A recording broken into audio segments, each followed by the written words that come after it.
From the Sorcerer Supreme himself to legendary beings like Dormammu, these characters wield magic that shapes entire realities and challenges even the mightiest heroes and villains. Join us as we explore their incredible powers, histories, and the impact they've had on Marvel's magical landscape. Number 10. Morgan Le Fay. Morgan Le Fay is recognized as one of the most powerful sorceresses in the Earth's history, drawing on a unique combination of fairy heritage, centuries of magical study, and relentless ambition. As a half-human, half-fairy being, she possesses innate magical abilities, including mind control, astral projection, and the manipulation of mystical energies. Powers she has further refined through extensive training under legendary mentors like Merlin. Her mastery allows her to perform feats such as reality warping, time travel, necromancy, resurrection, omnipresence, and large-scale spellcasting, including summoning ruthless armies and manipulating the environment on both Earth and the astral plane. Morgan's magical prowess is so significant that she has been considered a candidate for Sorcerer Supreme, rivaling Doctor Strange and Doctor Doom, both of whom have sought her knowledge at or been bested by her in magical combat. Her ability to access and combine various sources of magic, her fairy lineage, ancient Celtic rituals, and the summoning of powerful entities makes her a near-immortal threat capable of challenging entire superhero teams like the Avengers and altering the fabric of reality itself. Number 9. Magic. The mutant sorceress Magic stands among the most powerful magic users in the Marvel Universe due to her unique combination of mutant abilities and mastery of the mystic arts. As a mutant, Ilana can teleport herself and others across time and space using stepping discs, which are linked to the mystical dimension of Limbo, the dimension where Magic is actually the Sorceress Supreme. Her time imprisoned there and later ruling Limbo transformed her into its Sorceress Supreme, granting her access to a vast array of magical knowledge and power. Within Limbo, Magic is virtually omnipotent, wielding both black and white magic, which is a rare feat in Marvel lore. Her signature weapon, the Soul Sword, is forged from her own soul and can disrupt magical barriers, destroy supernatural beings, and evolve in power as she grows. On Earth, while not quite at Doctor Strange's level, she remains an exceptionally powerful sorceress, especially after training with Strange himself and absorbing the full energies of Limbo. The more she uses her magic and sword, the more her mystical armor manifests, enhancing her physical and magical defenses, and sometimes triggering her powerful Dark Child form, which further amplifies her abilities. Number 8. Adam Warlock. With a last name like that, he better be using some magic. Adam Warlock wields a unique combination of cosmic and mystical abilities that set him apart from nearly all other beings, magical or not. Originally created as the perfect human, Warlock possesses superhuman strength, durability, and agility, but it's his mastery over metaphysical quantum energy, often referred to as quantum magic, that truly elevates his status. This form of magic enables him to manipulate matter and energy on a fundamental level, cast spells, teleport, heal himself and others, making him a powerful quantum mage. His connection to the Soul Gem further amplifies his magical prowess, granting him soul manipulation, resistance to soul-based attacks, and access to the dimension known as the Soul World. Warlock's regenerative cocoon allows him to resurrect and evolve, often emerging with even greater powers after each rebirth. His cosmic awareness, immunity to most forms of perception, and ability to wield the Infinity Stones place him in the upper echelons of Marvel's cosmic hierarchy, making Adam Warlock not only a master of magic, but also a cosmic force capable of influencing reality itself. Now, he is ranked pretty low in this list because of one sentence on his character wiki. He relayed much of his mystical powers, however, from the Soul Gem instead of his own independent energies. Many of the other magic wielders on this list have the magic in them, so while Adam might be insanely powerful and unlocked other forms of mystic energies, that's the only thing that's kind of holding him back. But number 7, Loki. The god of mischief, or Loki, is not just one of the best dressed in the Marvel Universe, but also one of its most powerful magic users as well. This is thanks to his extraordinary mastery of sorcery and innate magical talent. As an Asgardian raised by Odin but born a frost giant, Loki possesses superhuman abilities such as enhanced strength, near immortality, and resistance to injury, but it's his magical powers that truly set him apart. Loki's mystical powers include shape-shifting, illusion casting, astral projection, telepathy, molecular manipulation, hypnosis, and teleportation, making him a tough opponent not just in combat but in manipulation and deception as well. Loki's cunning, combined with his magical versatility, has allowed him to challenge gods, manipulate cosmic events, and even alter reality itself, making him a ridiculously powerful magic user in Marvel lore. Now, there was a very troubling weakness introduced in Journey into Mystery 85. In that story, we learn that Loki's powers do not work in water, but don't worry because that was literally never brought up again, so do with that what you will. Number 6, Clea. Clea's unique heritage, extensive training, and leadership as the Sorceress Supreme Supreme of the Dark Dimension make her one of Marvel's heaviest hitters when it comes to wielding magic. As the daughter of Umar and niece of Dormammu, both immensely powerful Feltinians, aka beings born of pure magic, so of course Clea inherits a natural affinity for mystical energy, allowing her to generate her own magical power in addition to drawing from external sources. Her abilities encompass a vast range of magical feats, including telekinesis, telepathy, conjuring objects and energies, casting illusions, and way more. Clea's magical prowess is further amplified when she channels the Flames of Faltine, a mystical force that grants her power rivaling or surpassing that of her mother and even Dormammu at times. Trained by Doctor Strange, it's thought that Clea can replicate any spell that he casts, making her his equal in sorcery and a protector of both Earth and the Dark Dimension. Halfway through number 5, Enchantress. We got quite a few comments in the last video about leaving DC's Enchantress out, so we will not be doing that with Marvel's. Amora the Enchantress, as an Asgardian, possesses superhuman strength, stamina, near immortality, and resilience, but again, it's her sorcery that truly sets her apart. Amora's magical abilities are considered some of the most powerful that Asgard has to offer. Her magic is so powerful that she has performed feats just cursing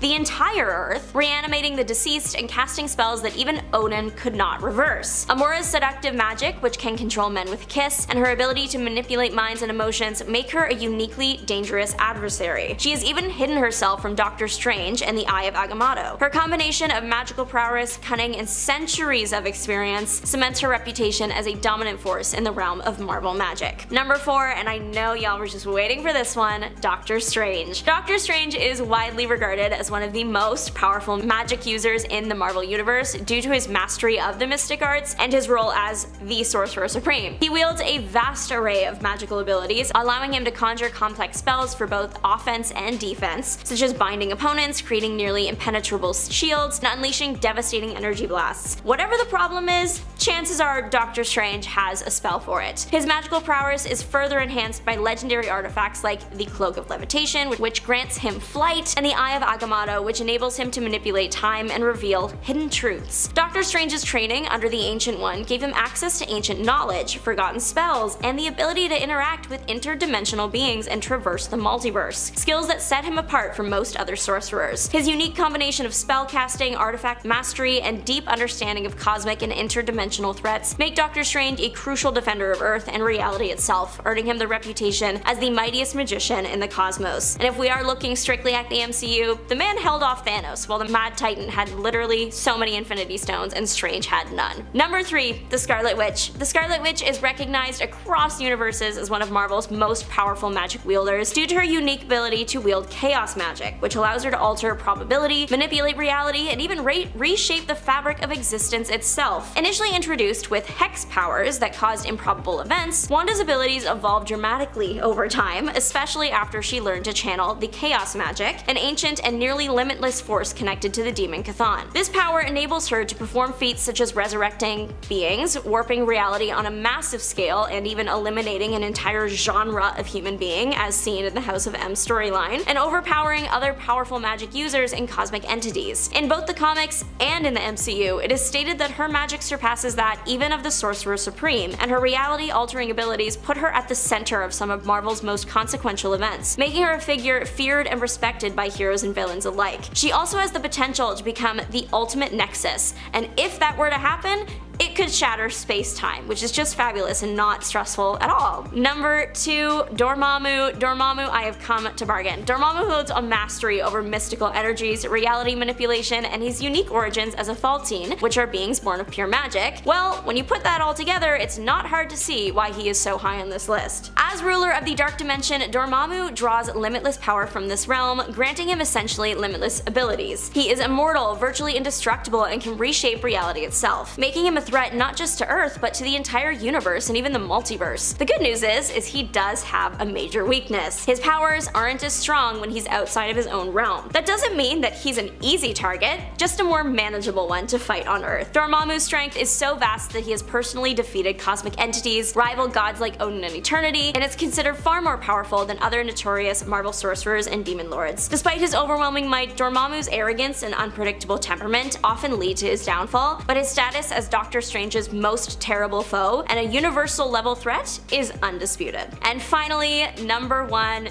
Shumagorath. Shumagorath is potentially the most powerful magical being in the Marvel Universe due to its status as an ancient, extra-dimensional entity that predates the universe itself. As a godlike ruler of hundreds of dimensions, Shumagorath wields reality-warping abilities that allow it to destroy galaxies and even alter entire realities, feats that place it far above most other magical beings in Marvel lore. In its native dimension, Shumagorath is omnipotent, capable of manipulating magical energy on a planetary scale, communicating telepathically across dimensions, and controlling the minds of countless beings. Its physical form is nearly indestructible, and even when defeated, Shumagorath can eventually reconstruct itself, making them almost impossible to destroy permanently. Its immense magical power, ability to command other beings, and influence over the fabric of reality itself secure Shumagorath's reputation as Marvel's most terrifying and powerful magic user. Number 10. Phantasma. Not her official name by any stretch, especially considering she isn't even technically a canon character yet,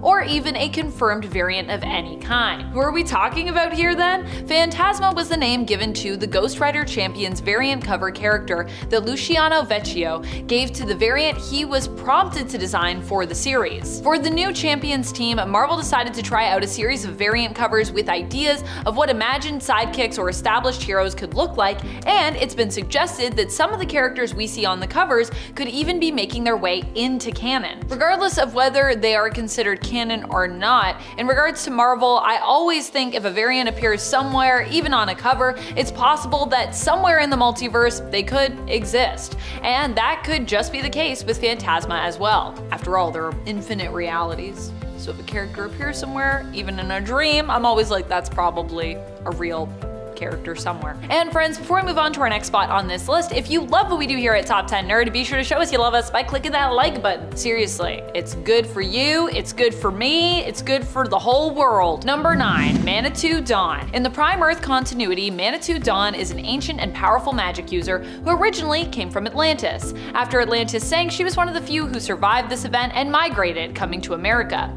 She would end up being one of the people to establish the Native American Apache tribe. It was revealed during the events of the second volume of Justice League Dark that during her life, at one point she was approached by and marked by Hecate, being one of the chosen few to bear her witch mark, symbolizing that Hecate had stored some of her power within Manitou Dawn. Number 8. Jennifer Kale. I feel like Jennifer Kale has come a long way since her humble origins in Fear issue number 11 from 1972. There, she was basically a side character, a kind of kid companion to Marvel's Man-Thing. In fact, she reminds me of another story featuring DC's Swamp Thing, where he saved a little girl only to later find out that she was actually possessed by a demon after going on some adventures with her. Took a while. But I digress. Who is Jennifer Kale? Well, she is attached to the prophetic cult originally of the sunken city of Atlantis before it sank, another Atlantis tie-in, known as the Cult of Zered-Na. Her grandfather, Joshua Kale, ended up as the leader of the cult in the modern age, guarding their sacred texts. However, when his teenage daughter Jennifer visited and she was interested in witchcraft, she used one of his books to summon a demon. Fortunately, the Man-Thing came along and saved her from Thog, the demon she had summoned. And it was through this initial adventure that it was discovered that Jennifer had established a psychic link with Man-Thing. As a result of this adventure, Jennifer ends up being trained by Takim, once a pupil of the Zered-Na, and has continued to be a strong and magical presence in the comics. Although every now and then she flips between kind of being a powerful witch and settling down into a normal life, or at least trying to. Number 7. Tim Hunter. Tim Hunter has the potential to be the most powerful magic user in all of DC, but most wouldn't know that because he's not their most popular or well-known character. Timothy Hunter made his first appearance in the Books of Magic issue number 1 in 1990. This means that although he bears a resemblance to J.K. Rowling's magical boy Harry Potter in terms of his appearance and in terms of his origin as a child of destiny, he actually greatly predates Potter. So while some might compare the two, it would actually be more accurate to suggest that Hunter may have inspired Potter and not the other way around. Tim Hunter was created by Neil Gaiman and John Bolton. He has many contradictory origin stories that are basically all in part true, and he's destined to become Earth's greatest magic user. Number 6. Witchfire. Witchfire is one of my favorite lesser-known magical superheroes out there. She's not just a magic user, but is also a musician as well. I think that's why I love her so much. She's got more going on than just magic, you know? Her Prime Earth version also happens to have one of the coolest designs, so that is also something that I absolutely love about her. She just looks so cool, and she doesn't really get hyped enough because while she has an awesome design and backstory, she isn't a character who gets written about a bunch. So there is also an air of mystery to her that I think is just great. Number 5, Detective Chimp. Detective Chimp might be a character some are familiar with, but ultimately a lot of folks out there do not know that he is tied to the world of magic. However, if you do know about him and haven't thought of him in this regard, you perhaps should not be too surprised, considering that he does get his intellect from a magical fountain, really, the Fountain of Youth. The Fountain of Youth gave Bobo not just an improved intellect, but also the ability to communicate with all animals, even gaining the ability to speak language so he could converse with humans as well, who, remember, are also technically animals. Detective Chimp, aka Bobo T. Chimpanzee, as he is also known, would go on to become one of the greatest detectives on Earth, even rivaling the detective skills of Batman. Hence why many people don't think of him as being a magically based superhero, but he is. He also has the Sword of Night, so I mean, like, this he's got a lot of ties to magic, weirdly. Number 4, Khalid Nazur. Khalid Nazur is lesser known than his uncle, Dr. Fate's Ken Nelson, but he is indeed also Dr. Fate, or one of the people to be known by that superhero name, I should say. Khalid takes up the mantle in his uncle's stead, or rather his great-uncle's stead, as Khalid is actually the Egyptian-American great-nephew to Ken Nelson. Khalid became a member of the Justice Society of America and was also part of the group known as the Justice League Dark, a magical and more secretive spin-off team from the main Justice League superhero group. Khalid would become Dr. Fate at the behest of the Egyptian gods, who chose him to take up the mantle. Before this, Khalid was simply a med student living in New York City. However, after answering the call to become the new Dr. Fate, he becomes his great-uncle's protege studying under him. Number 3, Sister Grimm. Nico Minoru has a pretty tragic story, and while she's made a good number of appearances in the comics and is likely well loved and known by Runaways fans, folks who haven't checked out that series or the show based off of it likely won't be too familiar with her. That is to say, she isn't necessarily a household name, at least not yet. Nico has an interesting backstory. Like the other Runaways, she herself is a hero, but one who was born to a group of villains. Her parents were dark magic users, and upon her running away from them, they attempted to permanently defeat Nico upon catching up to her. However, Nico wouldn't be defeated so easily. It turned out she herself was a magic user too, and the staff of one her mother attempted to run her through with was actually instead absorbed by her body. It became something that she could then use. Trying to get rid of someone with a magical artifact doesn't always work, it turns out, especially if they're magical. Number 2, Amanda Sefton. Amanda Sefton is the adopted sister of mutant and X-Men member Nightcrawler. She is also one of Kurt's major love interests. Yeah, it's weird, it's complicated, but it's a thing. Amanda was actually an alias that she adopted when she went to investigate what her adopted brother, Kurt, was up to after the death of their other brother, Steven, was claimed to have been his fault. Undercover, Jermaine Zardos, which is her real name, became Amanda Sefton, and it was during this time that Kurt would actually fall for her, not recognizing that Amanda was his sister, Jermaine, at the time. Jermaine, or Amanda, as we more commonly know her now, is a powerful sorceress and has been an ally to the X-Men, also at one time belonging to their unofficial Muir Island team. Number 1, Scarlet Witch. No, not that Scarlet Witch.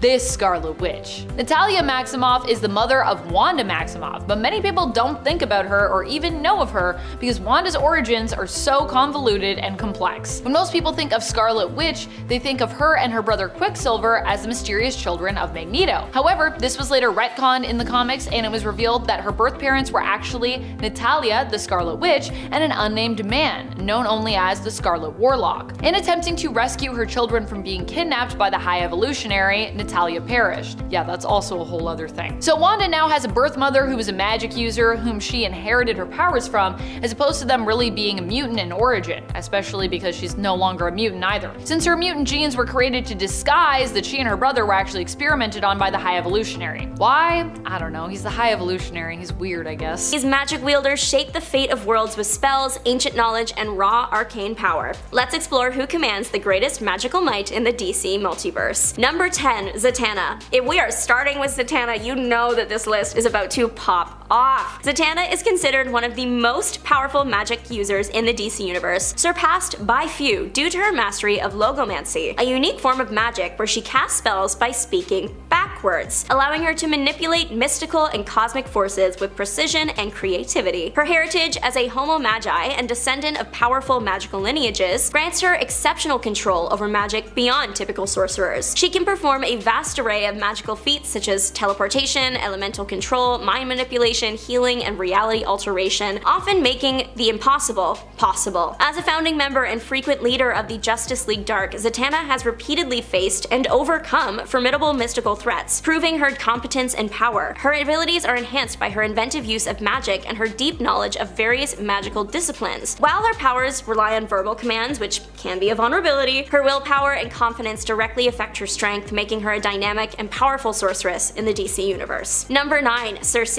Circe might not be a god, but they do fear her, and that's all that really matters, isn't it? She stands as one of the most powerful magic users in the DC universe due to her goddess-level sorcery and vast range of mystical abilities. She possesses immortality and can manipulate reality itself through spells and incantations, enabling her to alter minds, create illusions, teleport, and fire destructive magical energy blasts. Her signature power is transforming humans, specifically men, into animals, a nod to her mythological roots, but she can also resurrect and transmute matter at will. Circe's magic elevates her physical attributes to superhuman levels, granting her immense strength, endurance, and resistance to injury, making her a tough match even for Wonder Woman. Additionally, she wields Medusa's amulet that, shockingly, turns anyone who looks at it to stone. Her strategic cunning and ability to manipulate other powerful beings, including gods and superheroes like Superman, further underscore her dominance in the magical hierarchy of the DC universe. Circe's combination of raw magical power, immortality, and intellect solidifies her status as a persistent, nearly unstoppable adversary. Number 8. Merlin. Merlin is easily one of the most powerful magic users in the DC universe, thanks to his unique heritage, vast knowledge, and immense raw magical power. As a human-demon hybrid and grandson of the demon Trigon, Merlin possesses a level of magical energy far beyond that of an ordinary sorcerer, enabling him to wield spells and powers that few can match. He is historically renowned as the legendary wizard who aided King Arthur, summoned the demon Etrigan, and created many foundational magical practices that influenced later heroes like Zatanna. Merlin's abilities include magical manipulation, teleportation, summoning mythical creatures, and reality warping, making him a versatile and intimidating figure across multiple DC continuities. His role as a mentor and protector, along with his central involvement in major magical conflicts, underscores his status as a preeminent sorcerer whose power and legacy shape much of the mystical landscape in DC Comics. Number 7. The Phantom Stranger. The Phantom Stranger is as powerful as he is cool and confusing. He possesses nearly limitless mystical abilities, deep knowledge, and backstories. Unlike typical sorcerers, he is effectively immortal and can travel across time, space, and mystical dimensions, including heaven and hell, though he is forbidden from entering heaven directly. Now, this could be due to one of his potential backstories, that he didn't take a side in the war caused by Satan, so therefore he was confined to Earth. I mean, like, the current backstory is that he was Judas, like from the Bible, and becoming the Phantom Stranger was his punishment for what he did. His powers include firing energy bolts, warping reality, pausing time, and more. Despite his immense power, the Phantom Stranger rarely interferes directly in mortal affairs, acting more as like a guide to others in times of crisis. He knows everything that happens, giving him an unparalleled edge in magical knowledge and strategy. He has even been shown to rival the Spectre, another top-tier mystical entity, in power, and has survived attacks that would obliterate most people. This combination of near immortality, cosmic level magic, and unique role as a cosmic guide makes the Phantom Stranger an incredibly powerful magic user in the DC universe. Number 6. Dr. Fate, and by extension, Naboo. Dr. Fate's possession of potent mystical artifacts, especially the Helmet of Fate, which grants godlike abilities and nearly limitless spellcasting power, makes him one of the most powerful people that you could encounter in the DC universe. The helmet, made of a mystical metal, not only enhances inherent magical abilities, but also allows Dr. Fate to perform virtually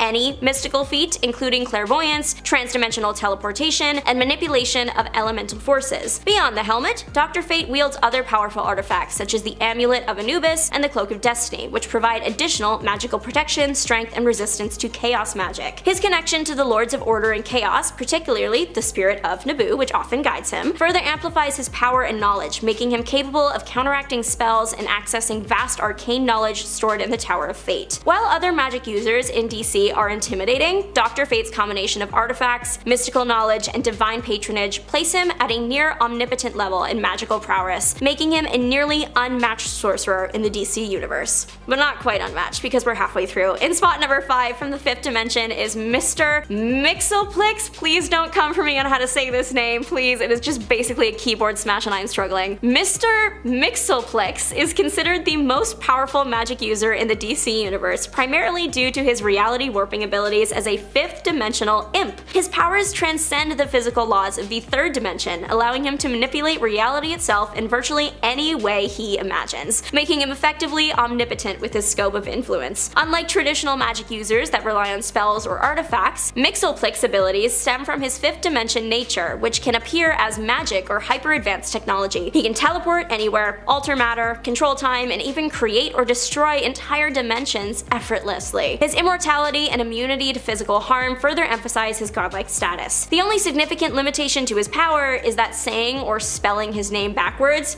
banishes him temporarily back to his home dimension. Despite this, his immense power is often underutilized due to his prankster personality, which prefers mischief over destruction. Number 4. The Spectre. The Spectre is a host for the divine entity, the Spirit of Vengeance, directly empowered by the Presence, who is essentially God within DC's world. Unlike typical magic users who cast spells, the Spectre is magic itself, an almost omnipotent cosmic force capable of manipulating space, time, reality, matter, and energy on a multiversal scale. His powers include near limitless reality warping, flight, intangibility, telepathy, and the ability to traverse dimensions and timelines, making him capable of virtually any feat imaginable. The Spectre's strength surpasses that of other powerful magical beings like Dr. Fate or Zatanna, and he has even contended with universe-threatening entities like Parallax. His power is so vast that when unbound, he can shatter universes and defeat powerful gods and goddesses with ease. However, he requires a human host to act as a moral anchor, and he is subject to divine laws and limitations imposed by the Presence, including vulnerability to specific artifacts like the Spear of Destiny. Despite these constraints, the Spectre remains the ultimate magical force in DC, making most other magical users pale in comparison. Number 3.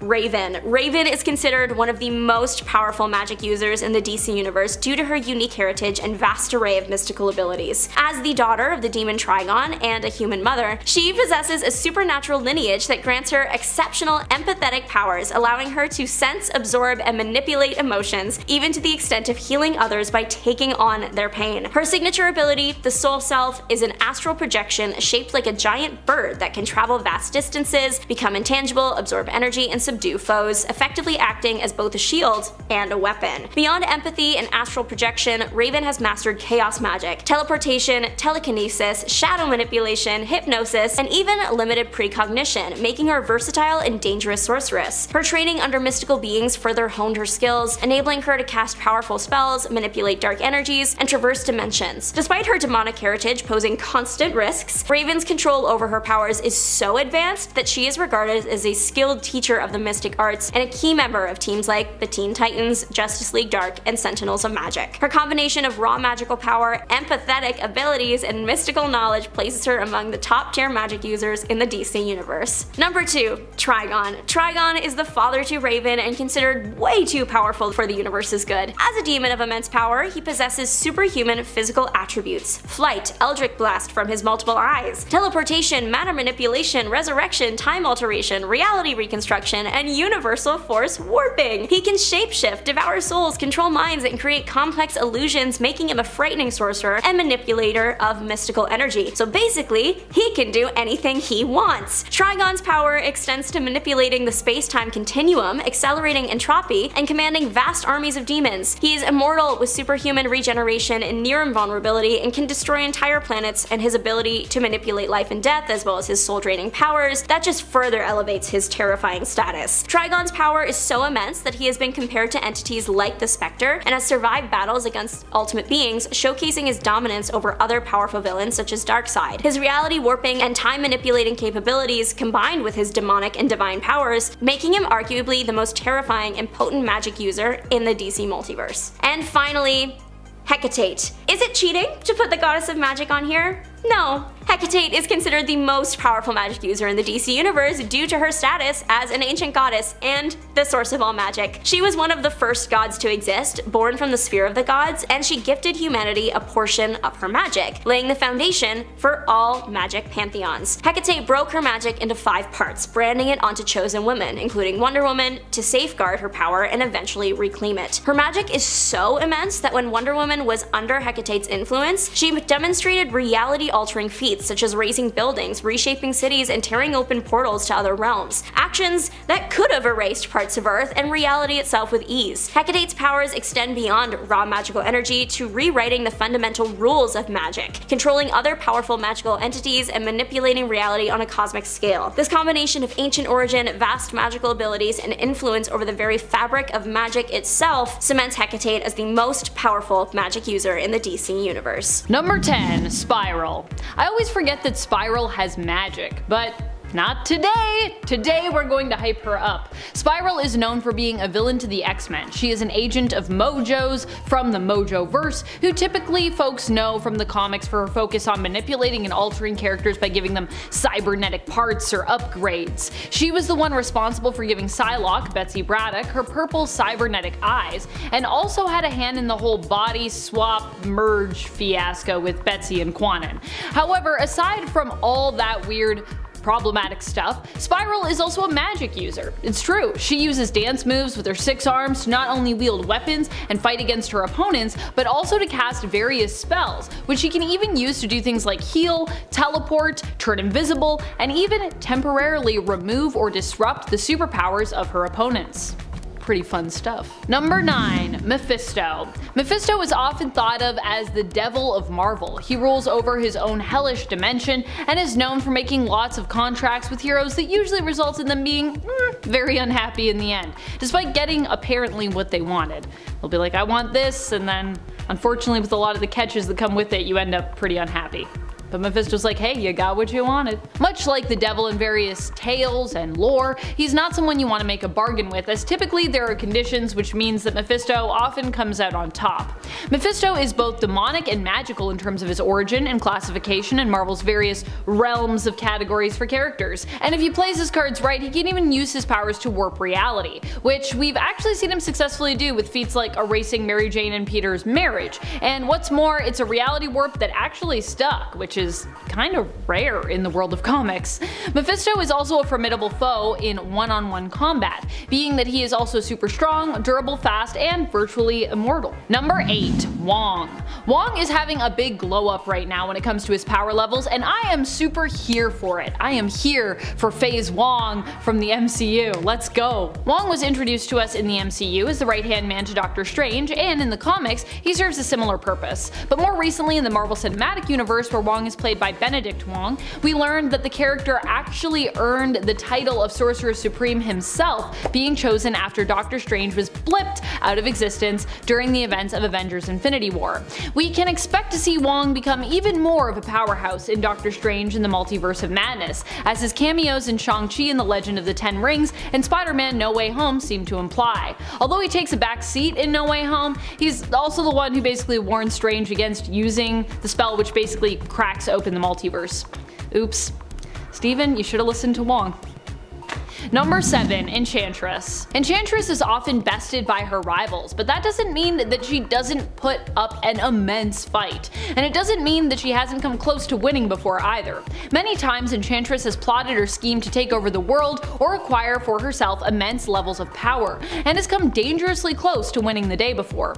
Amora the Enchantress is in essence a goddess of Asgard. Her powers allow her to seduce almost any and all men, as even her beauty has the magical ability to enchant those who gaze upon her, compelling them to do her bidding. Enchantress is also not your typical squishy magic user either. Being Asgardian, she's also exceptionally strong and durable, meaning that even in a physical fight, you probably would not want to face her. I mean, I don't think she's like a pro fighter, but she still could just like flick you and you'd probably be like, ah. like fly across the room or something. Asgard strength. Number 6. Scarlet Witch. One of the most powerful magic users out there when it comes to the Marvel Universe has to be Scarlet Witch. We've literally seen Wanda rewrite reality and history, altering the entire world with her will. Initially, Wanda's magic was tied to her mutant powers, which was seen as sort of like bad luck magic, where almost every time she tried to use her magic, things would just like go haywire, and generally her magic would either backfire or like cause some unintended tragedy. While Scarlet Witch is no longer considered a mutant in canon anymore, sadly, this effect has still stuck around, even with her magic now just being magic and no longer mutant related, no longer really like hex magic. This is probably also because Wanda's magic is tied to the Chaos God Chthon, who has also tried and temporarily succeeded in possessing Wanda in the past. Poor Wanda, she just can't catch a break. Number 5. Dr. Voodoo. Dr. Voodoo is Jericho Drumm, formerly known as Brother Voodoo. He has also been Sorcerer Supreme before, hence the name change. He took over when Doctor Strange was deemed to be unfit to serve as Sorcerer Supreme. Voodoo is known for his immense knowledge of magic. He specializes in communing with the dead and can also commune with gods, animals, and manipulate the elements, minds, and even time. His vast knowledge makes him a fairly well-rounded magic user besides, having knowledge of various different forms of magic including scrying, sealing or barricading off dimensions or realms, spellcasting, and meditative abilities which allow him to observe things others might miss and actually grant him immense control over his own body as well. Jericho demonstrates a level of knowledge, discipline, and skill that other magic users dream of having. Number 4. Dormammu. One of the most powerful magic villains in the Marvel Universe is definitely Dormammu, especially if you end up going to the Dark Dimension to face him. Here Dormammu reigns supreme, and so his power is considered basically limitless. Of course, take him out of the Dark Dimension and he isn't quite so powerful. Being away from the Dark Dimension can actually lower his power levels to put him on the same level as other magic users that exist on Earth 616. Dormammu himself is composed of mystical energy. He's basically like a big ball of flaming magic. He is virtually immortal, while in his dimension can manipulate matter as he sees fit, can control the elements, and can change shape and size at will. Which also means physically, once again, not a person you'd probably want to fight. Because he could be like, now I'm a giant Dormammu, I squish you. Number 3. Wiccan. Wiccan is Billy Kaplan, the reincarnated son of Scarlet Witch. As such, his powers are very similar to his spiritual mother. He can basically warp and alter reality, although he needs to speak words typically in order to do so. At least, he did initially. At times, we've seen him outgrow this requirement, simply willing things to happen without needing to even speak his desires. There have also been alternate realities and timelines where we've seen Billy ascend to the title of Sorcerer Supreme, and we've seen his powers boosted to godlike levels before when he has become the cosmic omnipotent being known as the Demiurge. Number 2. Clea. Another exceptionally powerful magic user is Clea. Clea is the wife of Doctor Strange, who ends up replacing him after he dies as Sorcerer Supreme. As of now, I believe she is the Sorcerer Supreme in the 616 main reality in Marvel Comics, possibly foreshadowing something similar that might come to pass in Multiverse of Madness. Who knows? Will Clea be in there? We'll have to wait and see what happens there. Clea hasn't been as hyped in the comics, but is finally getting her day in the sun. She is actually half Faultine and half Dark Dimensional mortal, being related to Dormammu herself. Clea is actually Dormammu's niece, as her mother, Umar, is Dormammu's sister. Her father was the former ruler of the Dark Dimension as well, so you could say that power and magic are in Clea's blood. Also, she definitely deserves to just be boosted, because I feel like Clea's been around for forever. Never really talked about how powerful she is. Number 1. Doctor Strange. Probably one of the most powerful magical heroes in the Marvel Universe, we of course need to talk about Doctor Strange. Who is Doctor Strange? He is the Sorcerer Supreme in the Marvel Universe. Or was the Sorcerer Supreme anyways. Recently he died, but this is comics, so I'm sure I'll be back at it eventually. In fact, even though he died during Death of Doctor Strange, it was revealed that Stephen had a failsafe to help in solving his own murder. A past version of Strange was summoned to get sleuthing, and through this, Stephen was even able to return to the land of the living. Temporarily at least. Ultimately, Doctor Strange knew that staying there would come with too great a cost if he were to actually remain alive and fight against the inevitability of death. So he only came back temporarily to defeat some baddies, and then he decided to fade away once more. It was like, sorry Clea, gotta go back to being dead. You're the Sorcerer Supreme now, bye! Kicking off the list at number 10, Mojo. Making his first debut in Longshot issue 3, Mojo is known for using Earth as forms of TV entertainment for the universe. It's like the Bachelor in Paradise, but it's us. And we're like, hey, what's going on? Are we dead? And his power increases the more viewers he gets for this interdimensional TV show. So like and subscribe his stuff as well as ours. We want to keep both things thriving. So in 1992, the issue titled Mojo's Media Madness had this wild storyline where Mojo gets Rogue, Cyclops, Beast, and Wolverine to think that they are characters from The Wizard of Oz. That goes down in X-Men issue 10. It's so wild. It's kind of funny, but mostly terrifying. He's part of a race of spineless beings from a planet named after him called Mojo World. Of course, inside a pocket dimension called the Mojo-verse.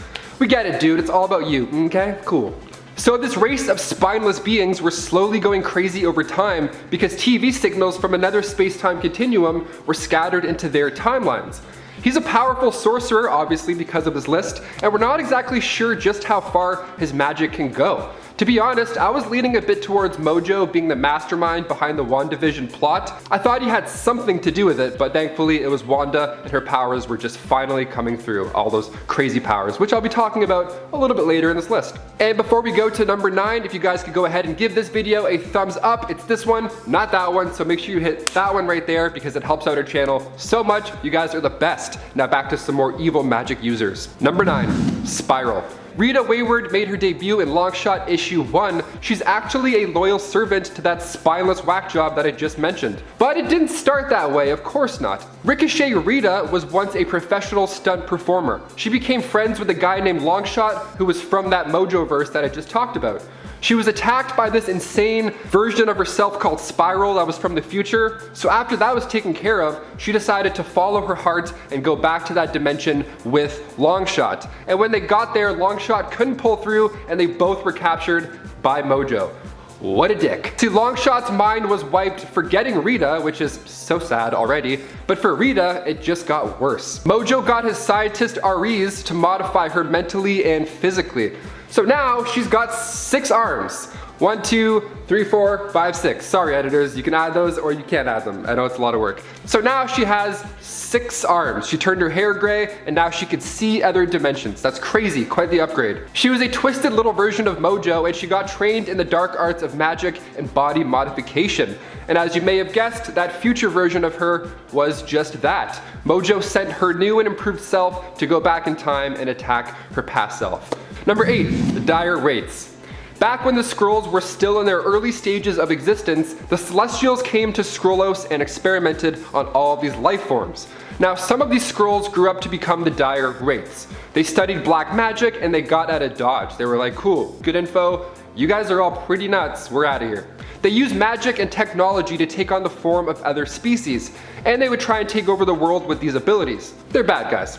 The Earth would have just been wiped out probably by these guys if Rom the Space Knight didn't have a device to reveal a Dire Wraith. It's kind of like the eyes of truth, the lens of truth from Zelda. You're like, that's a Dire Wraith right there. Nice genes, you're a Wraith. They emerged from the deviant Skrulls, and when Galactus came to their homeworld, they made it rain acid and destroyed all of his equipment. Yeah, they made it rain acid. So, they're evil. The sorcery is strong with this one, for sure. Number 7, Selene. She made her first debut in New Mutants issue 9. Selene was born around 17,000 years ago in Europe, so she's a bit old, right after the oceans swallowed Atlantis. She's known as the Black Queen of the Hellfire Club, and she blends her mutant abilities with her magical abilities. So she's quite a pain in the neck. Well, actually, if she made contact with your neck, you would turn into dust. What makes Selene so powerful yet feared is that she has life force absorption. She can drain the life forces of a human and then absorb that power for herself. It keeps her young and beautiful. Maybe that's Jennifer Aniston's secret. Maybe that's it all along. I don't know. I'm just guessing. It would make sense. Timeline, it would make sense. Who knows? But not only does the victim's body crumble to dust, but Selene takes your memories. She'll be hanging out and she's like, did I forget my phone charger? No, wait, no, that was Brian, the guy I just absorbed. Yeah, see, I lose track sometimes. Come on, let's go. Number 6, Agatha Harkness. Now, of course, we gotta mention Agatha. I mean, it was Agatha all along, right, guys? We just saw her show her true colors as WandaVision came to an end. Agatha Harkness is pretty old, as most witches ought to be. She made her first comic book debut in Fantastic Four issue 94. She was in the 17th century Salem witch trials, and what she would do is she would turn over various sorcerers to these witch haters, and her whole idea was that she made the witch community stronger by ridding it of those who couldn't defend themselves. Okay. So she had one child named Nicholas Scratch, who was a warlock. Now, in WandaVision, we meet Senior Scratchy, and there was even a deleted scene that showed him in his demonic form and in action, but they cut that because of COVIDs. Sad. She's an expert with spells, and as she gets older, even older than she already is, she becomes physically weaker, which makes sense. Your bones get brittle, you gotta drink your milk. But she does have a cat, the classic witch thing. She's got a cat named Ebony, which is a powerful extra-dimensional creature. She uses the cat to run errands, you know, having old knees and all. She's like, can you grab me some milk? Thanks. Old ladies are watching this, they're like, that was offensive. Didn't like that one. Number 5, Malekith the Accursed. Making his first appearance in Thor issue 344, Malekith was a dark elf born the 13th son to a 13th son. I'm like the second son to a second son, and that guy's name's Douglas. I'm not even nearly as cool as this guy. He was the leader of the Dark Elves, and when it comes to magic, he's a natural. He was born that way, baby. Malekith can manipulate great amounts of mystical energy for whatever reasons he needs. He can use magic to alter his own appearance. The dude at one point turns himself into mist, like the Coca-Cola mist zone at theme parks. Dude can just hang out as mist and cool you down. And if the mystic mist isn't cutting it for transportation, he can straight up teleport. And he can teleport through dimensions as well, so cool. Who needs Uber? That girl was coughing on the Ubers. She's like, can I turn to mist? How do I get around town? I honestly love the look of Malekith in the comics. Thor the Dark World, I mean, least favorite Thor movie by far, but the Dark Elf stuff was fun, I think, for a little. One of my favorite tricks by Malekith is when he used magic to heal himself whilst also appearing dead, which is what I do every time I fall asleep on the bus. He does have a weakness though. Iron. Yeah, his powers don't work against iron, and if he were to make physical contact with iron, it would burn his skin. So, Iron Man, what's up? Not actually iron. I know, guys, I know. Number 4, Morgan Le Fay. Medieval witches in alternate timelines. That should sell you enough, that's it. Making her first appearance in Black Knight issue 1 back in 1955, after Atlantis sunk way back in the day, there were islands that were left over. And on the largest of those islands, Avalon, Igraine was a sea princess who had a daughter with a man from the Sacred Clan. Man from the Sacred Clan, that's not right. The daughter being Morgan. So Morgan was taken to the House of Virgins to serve as a sea princess. They all left the islands after a young priest warned them of an upcoming catastrophe. And then the islands were drowned by massive waves caused by this volcano that exploded. It was a whole thing. She's been a recurring villain to the Avengers in the comics for a while now. And when the Dark Avengers were formed by Norman Osborn, Morgan was their first enemy to face off against. Talk about setting that scary bar nice and high. She's a powerful spellcaster, one of those spells being reality warping by using the Norn stones. She travels through time, and one of the craziest trips back through time was in Dark Avengers, when she went back to take care of Doom when he was just a wee child. But she didn't take care of him. She actually instead wanted him to know why she planned on taking care of him, which is like the most villain thing ever. She's like, hey buddy, yeah, I was gonna kill you, but I didn't. Okay, bye. So crazy. Yeah, time travel is easy for her. She can even manipulate the rules of time travel to repeatedly undo her own death and return unharmed to that same battle, which has got to be confusing to whoever she's fighting. What? What? Dude, this sucks. That's amazing. And weakness also, you guessed it, iron, absolutely. Number 3, Amatsu Mikaboshi. Amatsu Mikaboshi is based on a demon from Japanese mythology. He was trying to take over Olympus and Asgard, but he got locked up for his crimes, of course. An incarnation of the primordial darkness and chaos that existed before the universe. They're also referred to as the Chaos King, which has a nice little ring to it. That sounds good. During the secret invasion event, the Earth's heroes and villains set up this God Squad, led by Hercules, to act as a defense. Now, the God Squad sounds cool when you say it out loud, but they weren't necessarily on board with this evil shapeshifter just lurking about the team, you know? He could transform into anything. He's an expert shapeshifter, and his go-to appearance just happens to be a massive creature from darkness itself. I'm taking on this form because, you know, I'm trying to Trying to be a little nerdy boy. So it's safe to say that this one was born into the hashtag villain life. Number 2, Amora the Enchantress. She made her first debut in Journey into Mystery issue 103, and her relationship with Thor is, honestly, I'd love to see this in live action. It's kind of crazy. So half the time she wants to get with Thor, you know, and then the other half she wants to take him out. So most Asgardians are based off of a real life myth, like Thor of course, but she's fresh from the mind of Stan Lee and Jack Kirby. And she has a pretty sweet life. She's got multiple mansions throughout the 9 realms, and she can make gold and diamonds with her tears. So even if she's sad, she's still hashtag rich.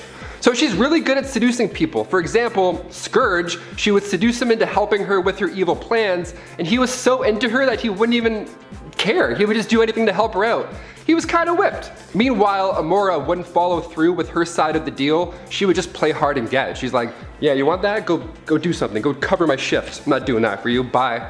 So she messes with your mind and your heart. That's a villain. Now in the comics, she was sent by Odin to take out Jane Foster because the whole loving on different worlds thing, that's kind of a no-no. Long distance relationships, we don't do that. So she tried to attack Jane and Thor intervened. And then she was banished to Earth by Odin. What a story, like what a resume. Where she then joined the Masters of Evil, of course. Her tool is seduction. Just one kiss is all it takes to make you in her control. She doesn't have too much experience with hand-to-hand combat because, well, she just gets other dudes like Scourge to fight for her, which is not a bad idea at all. I'm kind of loving that system, not gonna lie to you. And finally, number 1, Scarlet Witch. No more mutants. We were all counting down the days until the end of WandaVision because we could finally, perhaps maybe see an evil Wanda Maximoff. And we did, and it was so good. She's the daughter of Magneto and the twin brother of Quicksilver, aka Pietro Maximoff. Now, she was on her father's Brotherhood of Evil Mutants, but at one point she did join the Avengers. So she's a little flippy-floppy. She's one of the biggest Marvel characters, and during the events of M-Day, she spoke those 3 words, and just like that, a mass amount of mutants were depowered, or worse. That large number being 986,618, only leaving a couple hundred depressed mutants left. Now, the end of episode 8 of WandaVision had fans pretty jazzed. Agatha Harkness refers to Wanda as the Scarlet Witch, finally! But, she also references this chaos magic. What is this chaos magic? Well, Wanda in the comics got her powers through the old gods of chaos. So this god came to her the day she was born, not really a blessing, but rather it was done so that this chaos god could add to Wanda's powers and then later use her as a vessel that he could one day possess when she was fully grown.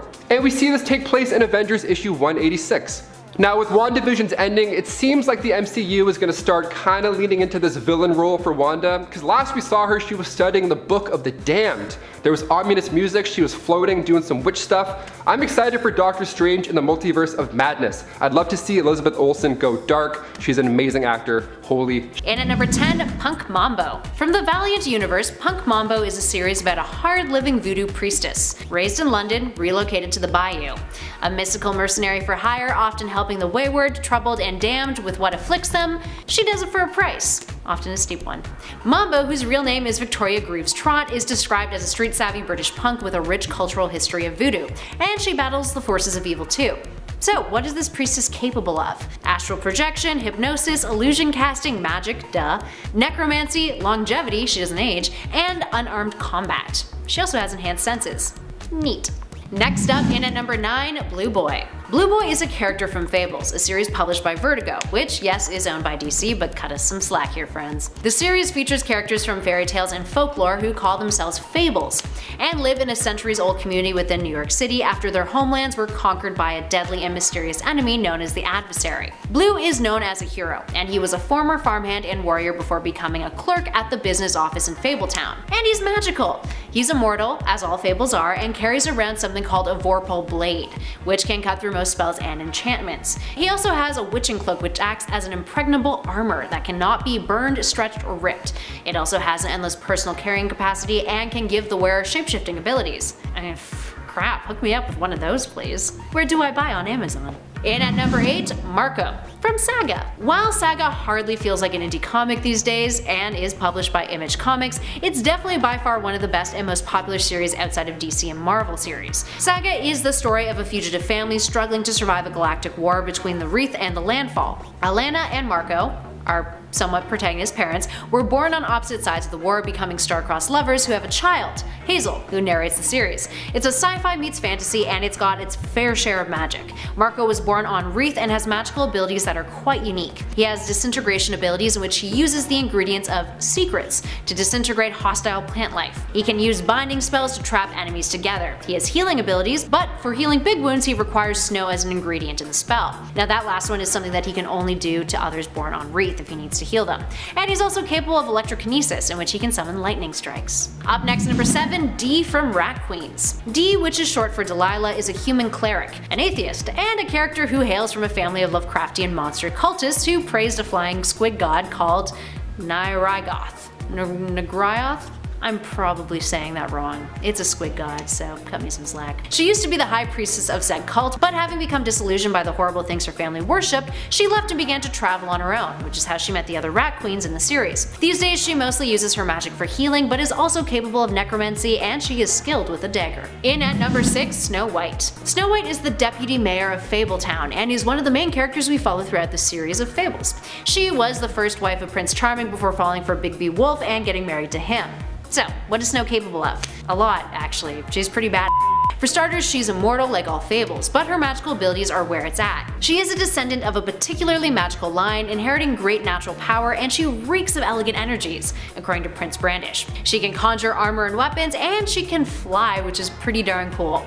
She also has superhuman durability, which allows her to be virtually invulnerable. She's been shot in the head and has survived from it. In addition to that, she also speaks German, can manage the hell out of a business, and is an expert at fencing and knows her way around hand-to-hand combat. Up next, number 5, Witchblade. Witchblade, the series published by Top Cow Productions, follows a character named Sarah Panezzi, an NYPD homicide detective who comes across a gauntlet artifact. That artifact is Witchblade, a supernatural sentient piece of armor that bonds with a female host, providing her a ton of magical superpowers in order to fight off evil. Now the woman who wields Witchblade gets this laundry list of cool abilities. She can shapeshift, has superhuman strength and endurance, a healing factor which extends to fatal wounds, invulnerability, pyrokinesis, tactile healing, the healing of illnesses and wounds of other creatures, summoning for weapons and whatnot, and an adaptive armor which covers its host entirely depending on the situation. The armor is incredibly strong and impervious to firearms, explosives, and even energy blasts. But take that gauntlet off and oof, no bueno.